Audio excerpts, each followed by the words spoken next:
Okay, and we are back with another episode of Leadership Lessons. I am your host, Mr. Keshav Bhatt. That is what they call you. Apparently. K to the B. And I'm with the main man himself. He's in the building. I like to think I am. Mr. Louis Howell, how you doing? I can't complain at all, man. Literally. Although I have got a thanks for the cut. I'll be real. Okay, just pause on that. Yeah. We have got another round of the subscriber giveaway. As I mentioned last week, this is powerful because I got to introduce this, what I'm about to give you guys.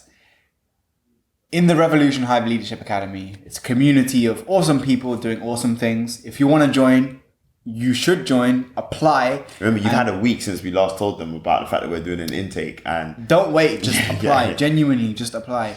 But one of our members is an incredible writer. He read over 80 books last year on personal development, self-improvement. And he messaged me and said, Keshav, you need to read this book. So this week's giveaway is Strength Finder 2.0 by Tom Rath, the New York Times best-selling author. There you go. And if you want to be in with a chance of winning that, all you have to do is subscribe to the channel, make sure you're a subscriber, and comment down below on this video, and we'll give it away. Well done to the previous winners of the Rev Hive t-shirt and also the Money Chimp book that was signed by Andrew Priestley. Those have been sent out to you. Send me a picture if you've received them. Yeah, definitely. I haven't heard back yet, so I'd love to know what happened with that. And and even like drop us a comment or a post about what you're learning from the books that you well, whoever won the Money Chimp it was. Yeah, that's a powerful book. Yes, definitely. I only got to read the blurb as well, so I think I'm gonna have to get a copy. 100%. And I know you got a thanks for the cut. So yeah, I do, man. Before you jump into that, today's episode is about high self-esteem and being more charismatic. You've seen it on Instagram, people like The Rock, people like Robert Downey Jr., Gwyneth Paltrow, Oprah Winfrey, Barack Obama, all these people that we see these images of and they're so confident, they have such high self-esteem. Well, how do you get there? Yeah. Especially if, you're a student, you're just starting out in your job and you're not quite there yet. Because most people, they won't ever think about these things. They won't consider what it is to have high self-esteem, why it's important, and what's the consequence of that. Yeah.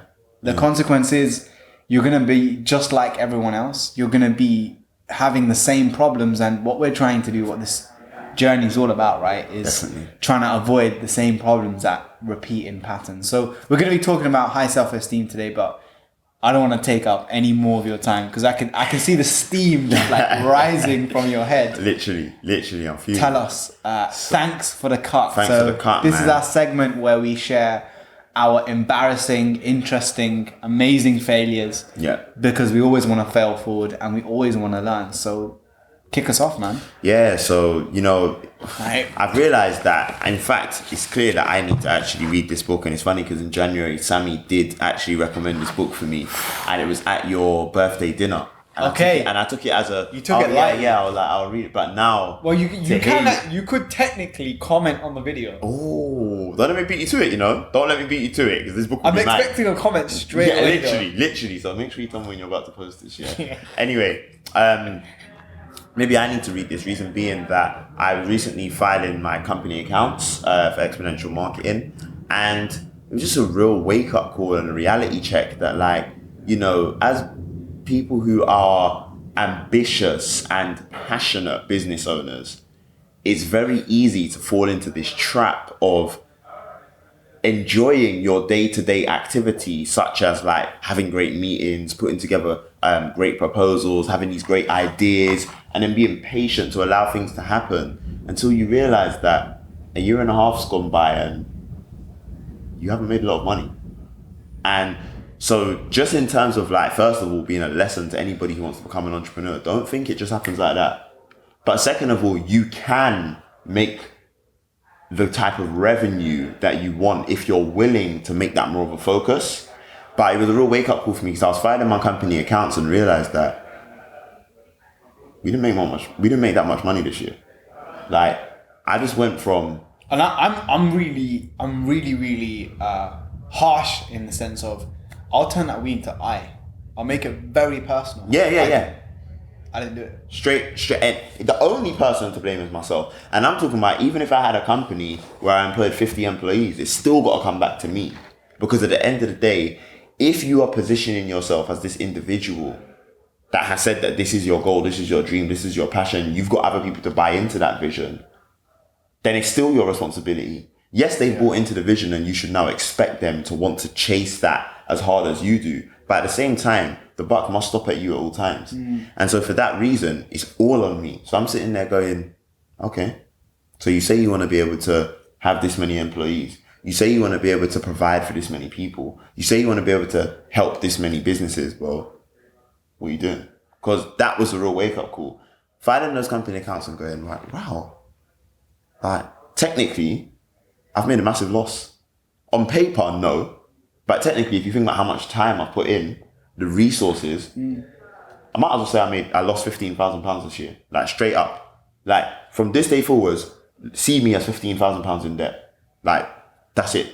Straight up. Do you get what I'm saying? So, yeah, man, that was a real cut just to realize that, wow, like, yeah, you're not the guy that you thought you was still. Do you know what I mean? Like, when it comes down to and it. How are you internalizing that? Because this is all raw. So I think for me now, I've just come to realize that, you know what, like, stop having these great, ideas of like, oh yeah, no, maybe we should do this with the course, or maybe we should sell the thing. Like, just sell it to the point. Because I kept saying before, it's weird, because before I started, I said to myself, for the first 3 months, design the course. After that, we're not changing it. We're not changing it. We're just selling it to the point where 10 runs simultaneously, then you can think about changing it. But I fell into that trap of getting a bit of feedback and then going, oh no, let me make this change. Or, oh no, but before we sell the course, maybe we should have this as a free giveaway. Or, oh no, maybe we can enter this market as well. Just sell the thing as it is and just let it be.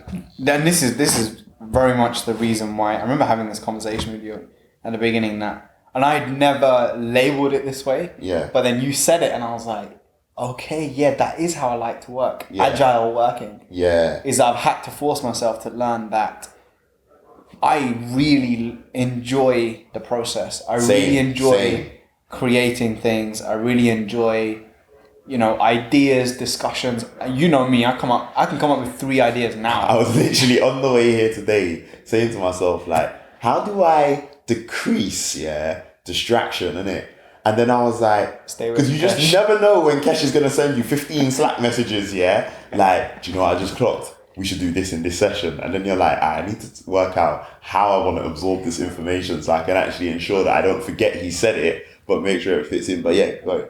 And that's the way that and this is what's great about this book. So make sure you really do genuinely go for the prize, is play to your strengths. And the main idea in this book is we're constantly marketed our own deficiencies and our own weaknesses. Yes. And that we need to improve here, we need to do this here. But once you, and take the test as well, you can go and do that online without the book, you see what your strengths are, that's what you need to double down on, because that's where you're going to have the greatest return. Definitely. And there's actually a thing in here, really quickly, I have to share this, which is about the talent kind of equation, where you could have someone who, you've got this talent times investment equals strength.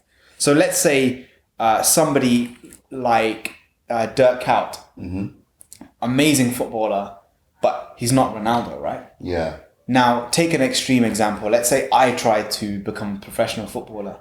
I don't really have that much talent. I'm okay, but I put in loads of investment. So my talent might be a score of 2 out of 10. Yeah. My investment might be 10. 10. So it's only 20. Yeah. Whereas you might be a 10 and you put in 3 out of 10 effort. You're still going to go further. Yeah. And that's the point that this book and the test kind of helps you look at, is what are your strengths? And going back to my point, agile learning and agile working, what I realize more and more is, for me, doing it and improving it, continually doing it, is the best way for me to work. That doesn't mean I don't need to spend time planning stuff, but I know the more sessions I deliver, the better it's going to get. Yeah. The more sales calls I do, the better I'm going to get. Yeah. The more videos I create, the better I'm going to get. Even the more books that I read and the more I repeat a behavior, the more I realize, oh, that's why we need to make, and that's where those ideas come from, is you won't hear from me if I'm not taking action. That's it. You'll only hear from me when I'm deep into what we call the matrix because I'm seeing, oh, okay, well, you remember we did this thing here. Actually, if we just cut this out, we're saving it. So then we go for another rep, and it's just improving each rep. Definitely. That's how you get to mastery. But I think this is a great way to transition into what we want to speak about today, which is self-esteem and charisma. Because you and this needs another quote card moment. You said that we are constantly marketed our deficiencies. That's it. We live in a fear-mongering society. We live in a society that tells us where we are not good. We live in a society that tells us that we have improvements to be made, which of course we do. But do we live in a society that praises us for the fact that we're really good at certain things, or actually helps us to know where the things that we are good at are transferable into other scenarios and situations? So I guarantee there are people who lack self-esteem and lack charisma because they believe that they are not capable of having that. But if you put them in certain situations, they'll thrive. They have the most esteem, the most charisma. So I guess that's the first point, right? Yeah. Is go where you are going to be celebrated and nourished. That's it. Rather than tolerated. Without a doubt. Or, unfortunately for some people, diminished. That's it. Which is what's happening to so many young women, for example, who suffer from FGM and things like that. Yeah. Or disabled people in this country, or, the list is endless, but moving into environments or trying to get to them. Yes, you are the number one factor, right? That's always going to be the case. That you could put me in any situation. I went back and I was watching some of my old videos from Kenya and just looking at some of the clips. I was thinking, at the time, I didn't think anything of it. Yeah. And I made a video because I wanted to share, but I was actually sat in a mud hut in the middle of the suburbs of Kenya reading with a torch. Yeah. Most people struggle to get to their local library, even if it's 10 feet away. Now, I'm not saying that to blow my own trumpet, but more to just show that, being an owner is important. His eye is dusty. Sorry, yeah. But also making sure that you're moving towards environments where, you're going to... And that's the whole reason why I came to London, because I knew, Louis Howell is here. Shirin Shah is here. All these people are here. So they're going to uplift me and help me to go further, because there's a big difference between that to working where I was working on my own on top of a mechanic's garage. Yeah. Which I still made something of. So but now look, you know what I mean? But I wanted to actually go a step back and ask the question, what is self-esteem? When we say self-esteem, what is that? Well, first and foremost, we'd love to hear from you guys in the comments, 100%. Yeah, what is self-esteem? What is self-esteem? So it's interesting because obviously when you delve into psychology, they start to say that self-esteem is essentially, it's sort of seen as the way you perceive yourself. And obviously you can look at self-esteem and self-confidence are often put into the same bracket.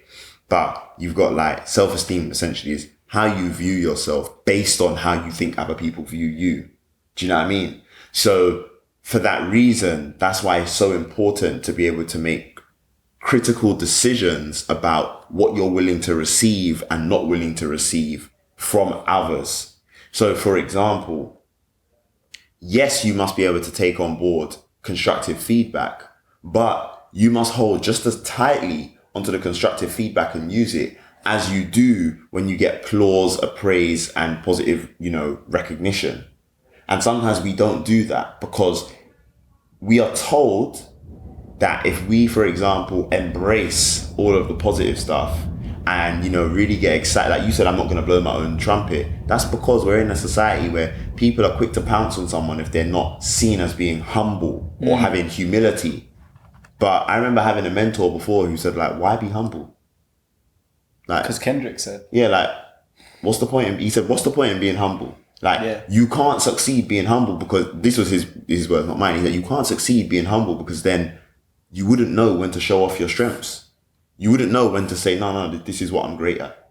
Move out the way. And exactly, step aside. Do you know what I mean? When you give me feedback about something, when you talk about, now in the show, we need to do this. I'm just yeah, sure. Because that's, no, Lewis, don't. If I'm telling you something on video, this is my area. Step aside. Do you get what I'm saying? But you have to know that. So, and it's linked to the point you were making earlier about so many people want to be seen and posture as the number one. Who wants to be a number two? That's it. And that requires a massive level of self-esteem. Of course. Because you don't need that external validation of, check out my Insta. Apparently my step goal just got reached, but that's not true. Anyway, you need to have a massive amount of self-esteem because you can play that role and still understand that you're valuable, you're vital. Of course. So this is a great example to add on to that. We were doing a mock sales call the other day, right? And I was pretending to essentially give you a bit of coaching. And there was a question that I asked you because you had said that if you were the potential prospect, that your goal would have been to increase your salary by £5,000 in a 3-month period. And I said, okay, well, how are you going to approach that situation at work? And you said that if you were that individual, you would have said you'd have made a list of all of the things that you feel make you an asset to the company. That activity is very practical and something that every single person should do. So I'm talking about to raise your level of self-esteem. Like, what are the things that you do on a day-to-day basis at work, with your family, with your friends, you know, like even online potentially, where people show you love? Do you know what I mean? Like, are you the best at making tea in the office? Don't overlook that. That's really cool. Like, are you the person who's able to spark conversation at the lunch table? Are you the person who's great at making PowerPoint presentations? Are you the person who's just amazing when it comes to ensuring that everybody's organized? That these things should lift your self-esteem because you are really, really good at these things. So being able to identify where you bring value to others, but then also where you bring value to yourself, these things will raise your self-esteem. And that's perfectly linking on to my next tip. Or principle, and this comes from a brilliant book by I've forgotten his name, 6 Pillars of Self-Esteem, Nathaniel something, and he talks about most people they try and approach it like, I want more self-esteem, so I want to. How do I do that? Well, self-esteem is actually generated by self-acceptance. Yeah. So accept yourself more, and I don't just mean, oh, this is how tall I am, this is how I look. I mean, I said the incorrect thing here, or I didn't treat this person right, or I cheated on my ex-girlfriend, or I shouted at my mom today, or I didn't make enough money in my business. Yeah, like, just accept it. And I made a £15,000 loss. And acceptance doesn't mean you're tolerating it. Tolerance and acceptance are two different things. Tolerance means I tolerate what you're wearing if I'm offended by it. Yeah, but then that's your acceptance the barrier there. Yeah, is like, I don't like it, but I will allow it anyway. So you're letting it in a bit. Do you know what I mean? Acceptance is cool. Yeah. I embrace you. Like, you're a part of this. So, you know, we see that with, for example, the whole conversation on refugees and immigration. We say that we have tolerance. Yeah. But even that is not a worthy goal. No. It's about acceptance. And then we talk about this thing of integration. That's it. And that sometimes people feel that, why do we need to be so pedantic with our language? Even I recently was... Words are powerful. Words are incredibly powerful, especially because you're not only positioning and framing the meaning that you're creating for yourself, but for other people. Definitely. So it's the difference between me saying to someone, I spent 2 hours today building our enterprise to equip students for life beyond the classroom around the world, to, we just spent a few hours filming in a room. Oh, yeah, it's completely different. And it's hugely different. And it really is down to us, the meaning that we choose to create, but then also cultivate. Yeah. Because that's then the lens that you're looking at the world through. That's then the world that you're going to live in. So it's that is going to generate that self-esteem. 100%. But then, so to go back to that thing of words is like, actually, I think you had one. Your next point. What's your next point? Because I think actually what I'm about to say links to. No, go on. Yeah, essentially what I was going to say is like that positive talk, you know, in terms of the words you use. So some people call it positive self-talk. I know in sports. Oh yeah, you're talking about the point that I made about I like me. Exactly. Like me. Yeah, there you go. Those are positive affirmations in many ways. You know what I mean? But like, just down to that, though, you know, if someone asks you, how was your day? It was okay. Or, do you know what? It was very insightful. We spoke about this on the episode with Adrian Harvey. Okay. About the weather, if you remember. When people say, why is it raining today? And it's feeling miserable. And again, how are you is such a great question. Yeah. It's always the part of the conversation that you have an automated response. Yeah. Next time like go and do this, and then comment down below and tell me what happened. Sure. Yeah. Someone make a meme out of that as well, because that was a good like. That was a gift. That was a gift. But the next time someone asks you, just try saying, "I'm blessed and highly favored." There you go. I'm great. I'm fantastic. And I actually had a coach. Shout out to Quentin Payne. I said that to him once. I was like, I asked me, "How are you?" I said, "Yeah, I'm okay." He's like, "How's that working out for you?" I never said that to him again. Yeah. Never said that to him again. And it seems like a small point, but it's these small things that build up that either hinder or generate our self-esteem. Yeah, definitely. And I think it's hard because you're gonna get those people who say, "Oh, so you want me to accept that I'm not where I think I should be, or that I am making mistakes, but then you also want me to speak positively about myself, or how do I do that?" And it's like, well, no, actually, you're not lying to anyone by saying, "Yeah, I'm great." Do you know what I mean? You can then expand to say, "I'm having a few challenges." Great people here. Still have bad days. Yeah, exactly. That's it. Bad moments. That's it. And you can say, "I'm having a..." So it's the same way, we've spoken about it before. As opposed to saying, "Oh, this is an issue." It's like, this is a challenging that I'm currently experiencing. This is a challenge I'm currently experiencing that I am also working on getting over. That's two very different things, And so that's what it comes down to, is how are you framing the situations that you're in? Because remember, nothing is real until we tell ourselves that this is real. Absolutely. And we haven't actually touched on charisma. So of course, these are the internal things. Now, you might be sitting here thinking, "Oh yeah, that sounds great. Like, just get to that." Because most people, when they ask you about confidence, charisma, it's like, how do I position my head to be the most? Like, how do I make my handshake as strong as possible? Yes, that is one part of it. But confidence is not about how you choose to sit or what you communicate with your body language alone. It's one part of the jigsaw. It's one clue. Definitely. And okay, so what are some of the physical cues? What are some of the things you can do with your body language? What are some of the things you can do to appear more charismatic? Well, one simple thing is just smile. Oh, I genuinely believe 85% of issues between two people or groups can be solved with a smile. Like, genuinely. I've been in like intense meetings where it looks like it's going off one side to the other, and I just like, then suddenly they pass it to me like, "Lewis, what do you think?" And I just go. And here's the thing. So this is why I say that it's important. Context is key. If they were angry and then you smiled, your girlfriend's annoyed at you, and you go.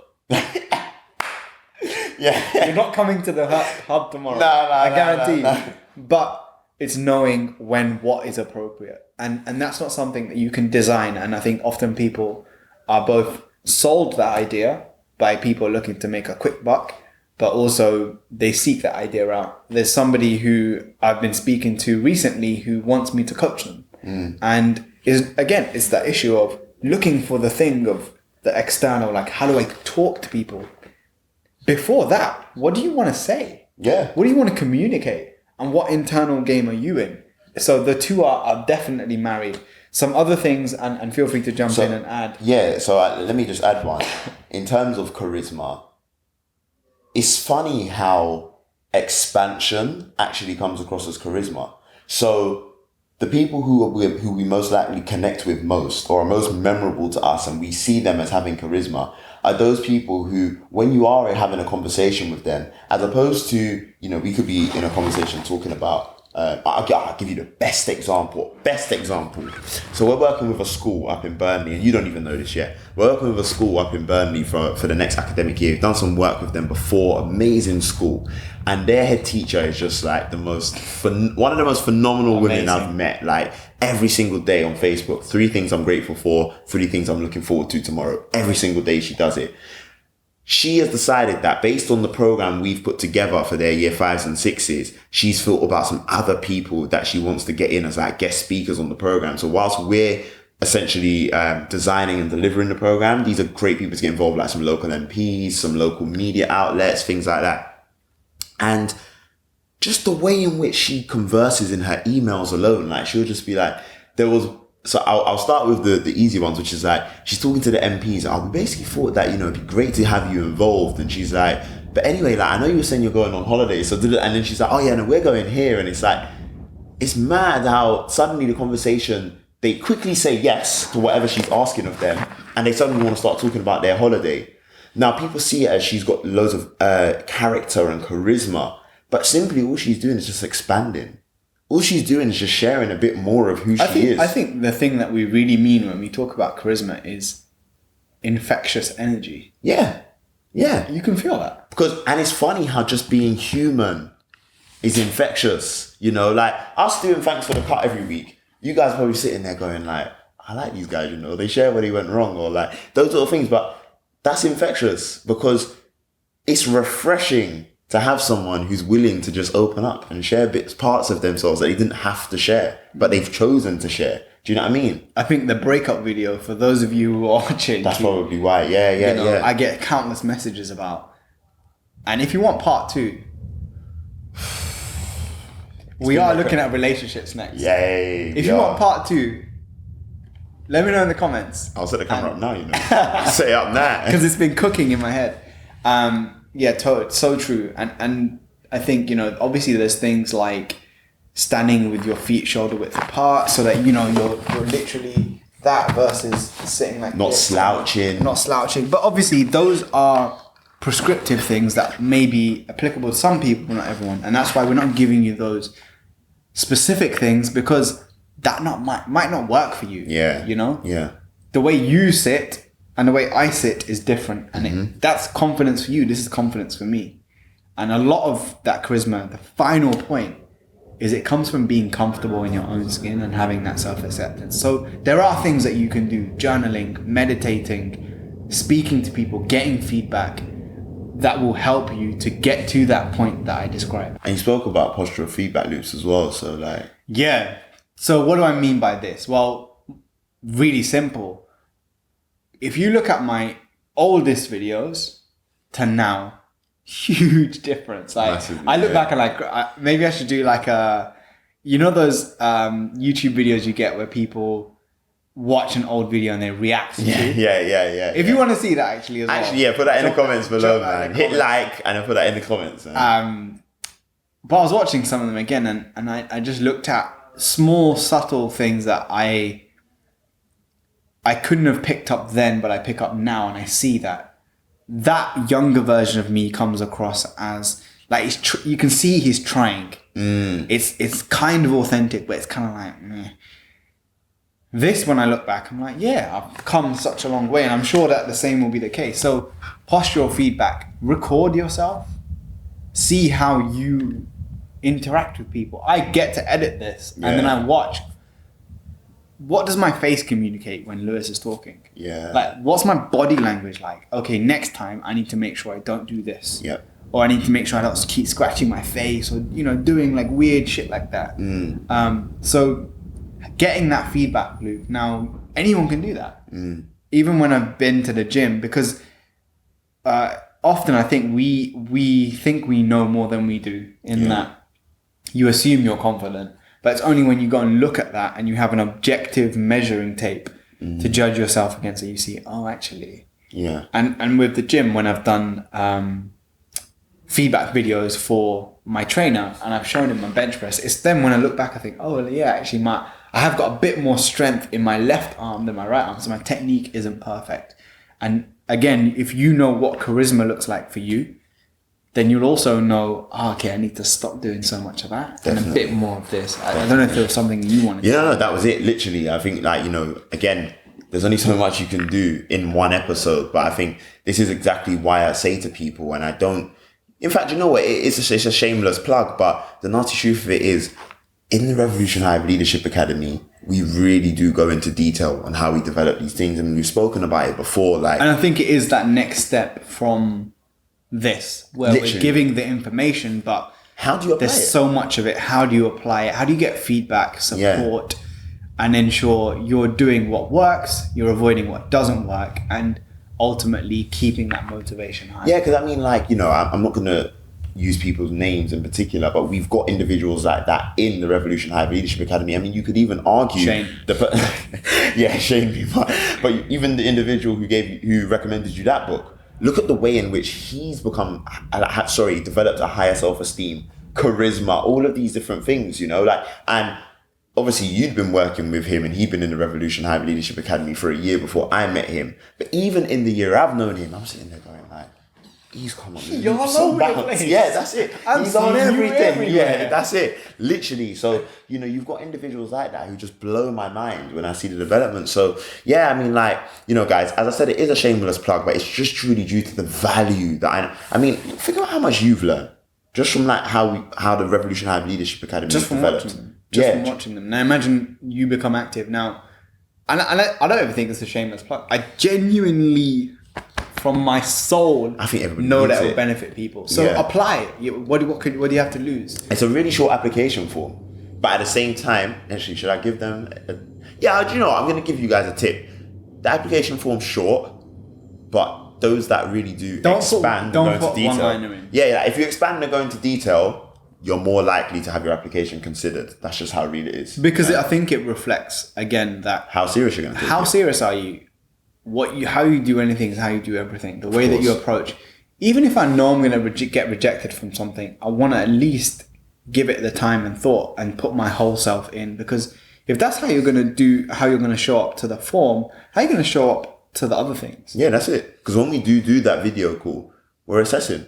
Yes, you're trying to find out information required to see if this is for you, but we're also judging you. Like, are you right for this group? Leadership, it's in the name, like Leadership Academy. Yeah, definitely. Let's go on to the next segment anyway, because I know you need to shoot. Yep.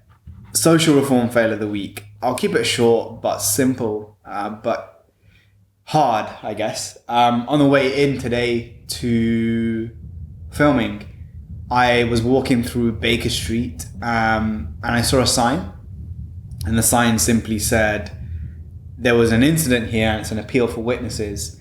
A young couple were sitting on a carriage, and a young woman, it was a Muslim couple, she had her hijab ripped off. And that you can't even call that social reform fail of the week. I think it's just injustice on so many levels, because it's just a violation of somebody's human rights, ultimately, and their choice. And I think, obviously, I don't know the context of what happened, but I just saw that, and I've been reading as well. You got acid attacks happening in London. You've got the terrorist attacks that happened, and I'm very, very careful not to create a dialogue of these things are connected, and so the world is getting worse. I'm not sure that's entirely true, but I think there are more exacerbations. And I think that it's also being perpetuated and fed increasingly. And there is this sense of, and I think about this, whether it's human nature or nurture, but there is this sense of tribal, like tribes, that if you're not part of my people, if you're not like me, if you don't look like me, you're different and I don't like you. And so it's a form of narcissism when we say that the world needs to revolve around the way I think you need to behave and the way that you need to look. That is, and I just think, imagine the mindset you have to have to go up to someone and physically remove something that has high significance and meaning to them. You don't care about them as a human being. No, definitely not. And you definitely believe that you are superior. And for that young woman, for that to happen to you, I mean, I've suffered racist abuse. Same, I think you have too. Yeah. If I ever told you my funniest racial abuse story, it's just ridiculous, you know what I mean? But yeah. Wait, I was telling it. I remember one time a couple of years ago, I had football, right? And we went to where was it? New Haven or something like that. I don't even know where that is, I'll be honest. I think I just fell asleep on the minibus. But anyway, where we got there, there's a park. Then the stadium's just next to the park. And so, but it was weird, the changing rooms were this side of the park, then you had to sort of walk adjacent to it to get to the stadium. So what we tend to do is drop our stuff in the changing room, go and look at the pitch, see, is it molds, is it studs, etc. Then you walk back. So as we're walking back to the changing rooms and we're walking adjacent to this park, there's this little boy that was just standing there looking straight. Literally, he couldn't have been older than 3 years old. He was between 2 and 3 years old. And he's just standing there on like by this fence looking at all of us walk past. My team's predominantly white, right? There's probably about 3 or 4 of us in the team max that are black. And he literally let everyone walk past and I was one of the last. And as I was walking past, he looked at me and just went, I don't even know if I should use the profanity, but he was just like, black cunt. And then just ran off.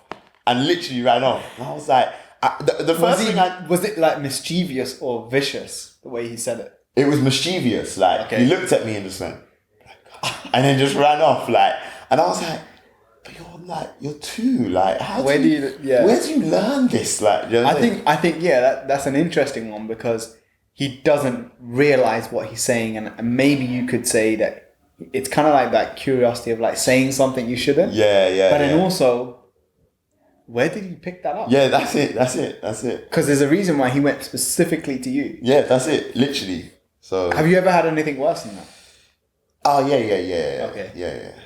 That we can save for another episode because we do have some episodes planned on race, immigration, and all these big topics.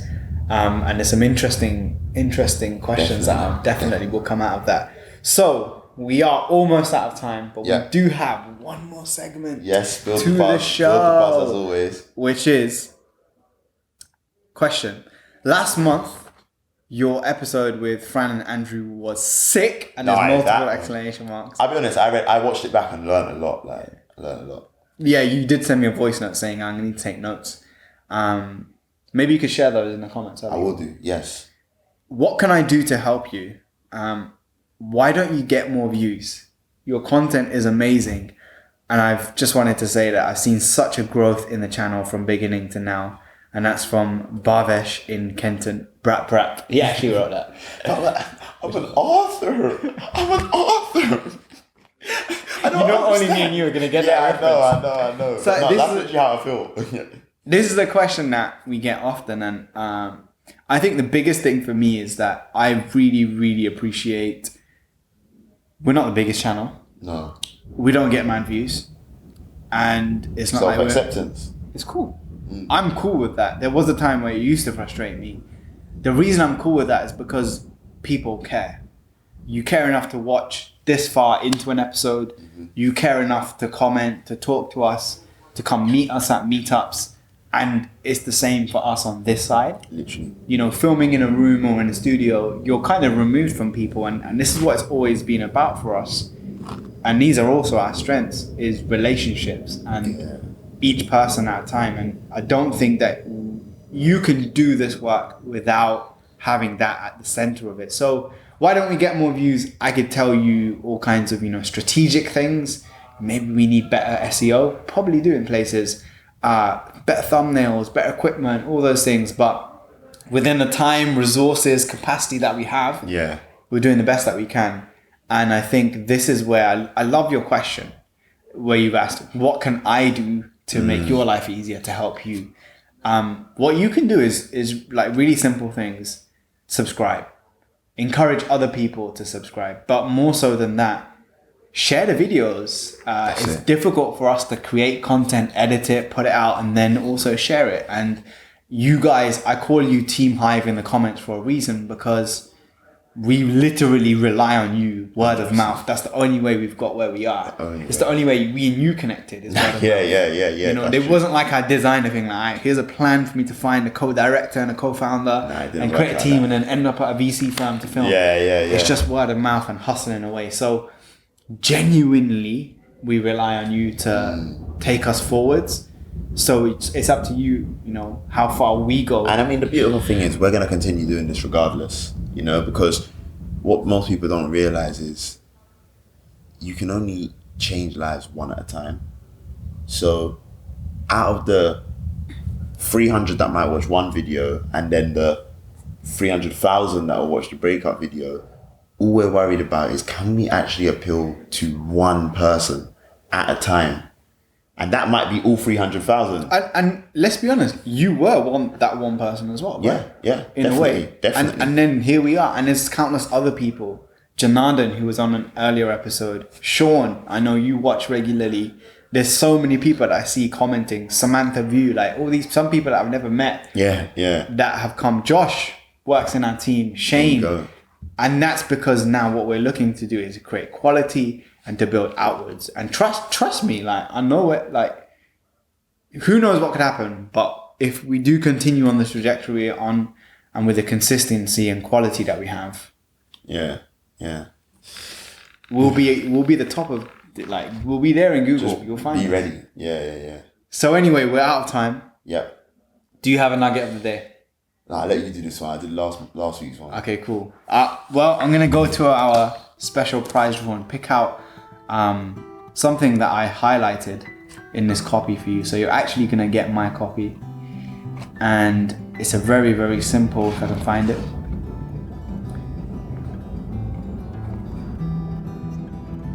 A misguided maxim. You could be anything you want to be if you just try hard enough. But actually what the reality or the revision to that should be is you cannot be anything you want to be, but you can be a lot more of who you already are.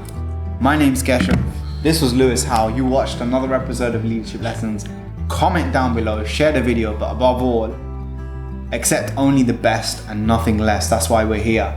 That's why we keep doing these things and nothing less. And just like a bumblebee gathers pollen from different flowers, the wise man accepts the essence of all things and takes only the good from life. See you in episode 10. Peace.